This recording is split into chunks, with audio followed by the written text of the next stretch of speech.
कितना सुंदर धरती है, देखना है लोग। हमारे रवि किशन भैया आई हले आई।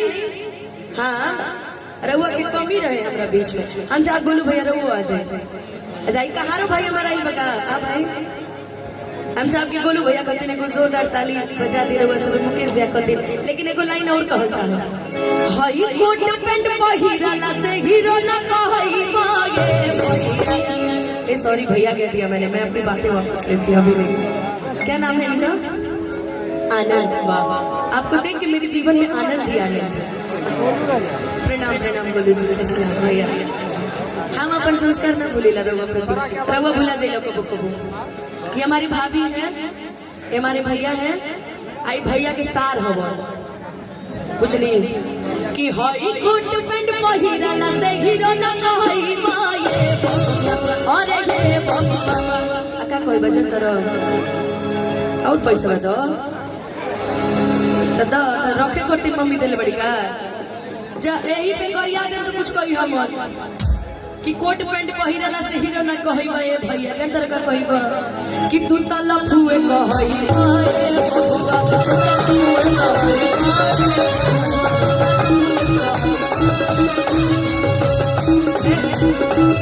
हेलो डांस करते आते हैं? ए झूठ मत बोलेगा। अरे ही तो है पकड़ आता है ना। अभी हमारी भाभी हमारे साथ आता है। ए बजाओ रे नागिन धुन बजाओ।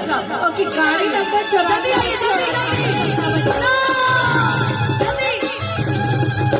गाड़ी नंबर चला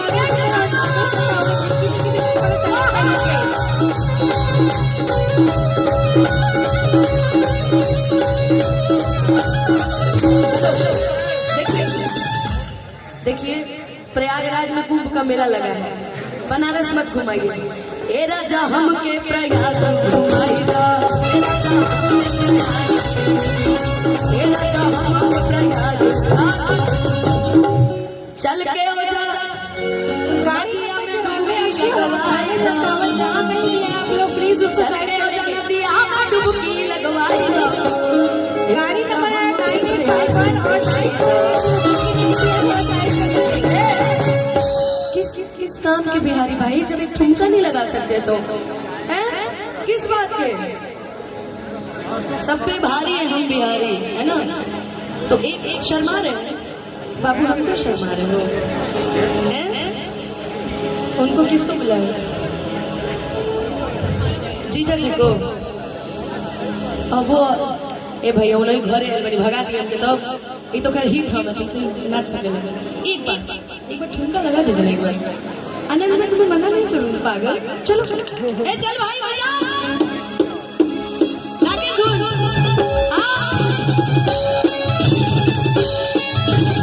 चल घेर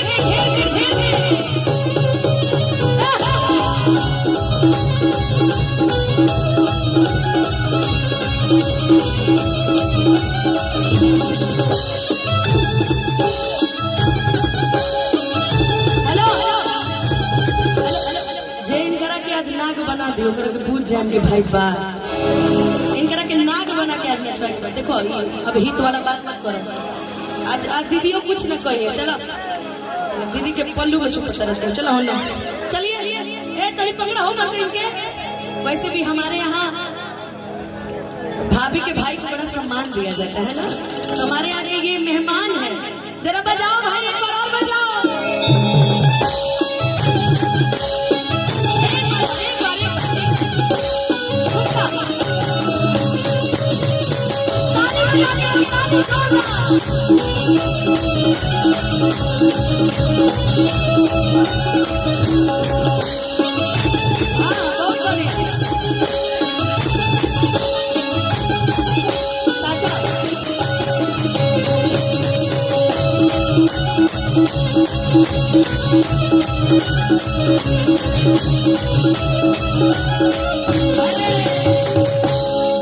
चाचा जी में देखिए एकदम मारे। लेकिन वाकई आपको देख के मुझे लगता है ना कि धरती पर प्रेम अभी भी जिंदा है। क्योंकि आदमी को देखिए दो तरीके का प्यार होता है। चाची कहाँ बड़ी? चाची हुए हो क्या? अच्छा ये चाची है ने आई। देखिए प्यार देखिए दो तरीके का होता है। हमारे चाचा का प्यार अमर हो गया। पूछो कैसे? दो तरीके का। का देखिए मामा जी के बियाह में की भई हम सुनी चाचा जी को बात बताता ए भाभी भाभी ए भौजाई ए लड़का के माई है नहीं आई अरे चाचा कहाँ गए है नहीं एगो बात बताओ तनी बहुत इंटरेस्टिंग है देखिए इनका प्यार कैसे हमारे ऊपर गॉड निकाल के कथि और लड़का के मामा रहली उनकर अभी माई प्यार करेली बाहर देखियो अभी भी सही सलामत है इनकर किनकर मेहरा रे प्यार करते हैं देखिए बाहर के स्थिति देखिए जब माँ हाथ घुमाती है ना खोजे तारा कहां प्यार भुलाल बा हाय में खोजी हाँ जी मामा जी और प्यार भुलाइल बका कहाँ गइल ए मामा कहाँ गइल और प्यार भुलाइल बका ए भाई लोग छोट वाला जो रिश्ता बाटे वाकई बहुत सुंदर रिश्ता है कहाँ गई चाची फिर कहाँ चल गई चाची नाइब का आई चाची आ जाए एक बार नागिन डांस होके पूरा परिवार एक डांस करे ओकरा बाद हमारे गोलू राजा भाई बने इहो के नायक बनवल जाए आई आई आई आई चाची जी राउर बहुत बहुत स्वागत बा आई है नहीं चाची छोड़ दी उनकर के आई आई आई आई मामा जी राउर अगर प्यार मिल गई होगा तो उन्हों के लेके चलिए कहाँ गई मामा जी अच्छा अच्छा लेकिन वाकई कहले बानी कि मामा जी के प्यार ही में गुम बाटे उनका खोजे के बाटे हमनी के चाची जी हमने के घर के गार्जियन अभी इनका नहीं आए मंच पर हमने के खूब आशीर्वाद देनी खूब प्यार देनी लेकिन एगो बात बधाई गीत के गाय चाहे हम कि राम जी से पूछे अरे जनकपुर के नारी बता दवा बुआ अरे बता दवा लेकिन क्या चाचा जी डांस दिल खुश हो गया आपका डांस देख के चाचा चाची जी भी डांस करती है अच्छा इस बधाई गीत के बाद एक और नागिन धुन बजवा देंगे कैमरा खोली ना झूठ कैमरा धरा के रे बच्ची के लाना है ना इनके तो चाचा जी है ना तो इसीलिए हम अभी भाभी की तरफ से बोल रहे हैं अभी हम अपने भाभी की तरफ से कि लोग देते काहे गारी बता हेलो हेलो पहले इनकरा के देख ली चाचा जी आते हैं वीआईपी कोटा में हो गए अब हमरा बुझा रोल भाई गीत के रुक जा 2 मिनट हमरा के टाइम दे दो पहले चाची के नचवाई लेवल जगह तो देखा था कि चाचा तो पैसा की भरमार करती है चाचा के दिल पे लगा चोट तो चाचा जी ने दिया 20 रुपए का नोट अब बताइए आदमी धरती पर क्या करे रहे कि चल जाए लेकिन बाकी बहुत स्वीट है चाचा जी लेकिन आओ भाई एक बार गर्ल्स आओ साजा चाचा आए भटूर के हाथ है हेलो गाइस अरे चाची जी को भी लेना आ गया हाथ है अंगूर ना लागी लंगूर हिलार बेटा टपके तो देखो तरा तू का घूर घूर के देखो चाचा जी के मन खुश को देखो अच्छा ईशानवी का मामा ईशानवी अच्छा एक और मामा अनंत जी आप भी आ जाइए मंच पे की बानी चाचा लगाए दूरबीन जैसन ए सुनो चाचा के हल्का पतली है बहुत रसीला चाचा हो ये भाई आपने दिन खराब है कि हारमोनिया बजावा तो बीन जैसन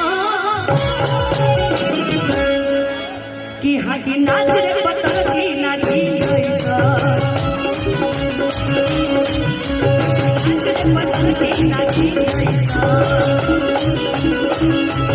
हेलो हमारा बुझा रहा है कि काल से चाचा के खाना पानी सब बंद होने वाला है हेलो चाचा चाची से डर नहीं है आपको चाची से नहीं डरते हैं इसी को प्रेम कहते हैं कि हाँ की नाच रे पता की नाची नाच रे पता की नाची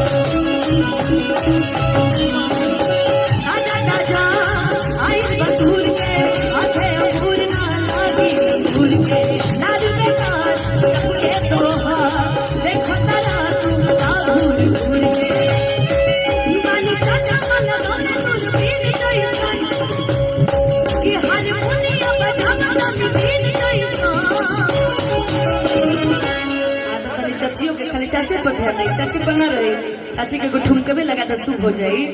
एगो खाली ठुमका लगा दे चाची, चले खाली एगो ठुमका। ओकर बाद हमार भौजाई भी अभी हमरा संग एगो ठुमका लगाई, एगो खाली एगो एगो कि हाँ की नाचा हमर चाची नाची नाचा हमर चाची नाची। ए भाई एगो जोरदार ताली बजा दी हमारा चाची खातिर। चाची रउआ रउआ बैठी, चाचा कोई ले देखो, चल मैंने रउआ जब फंसा के देखो।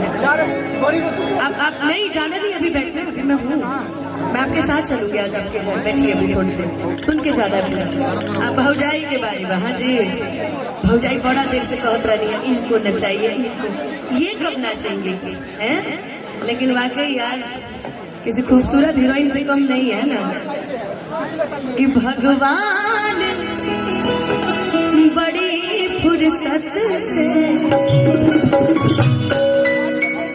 कि तहरा के बनो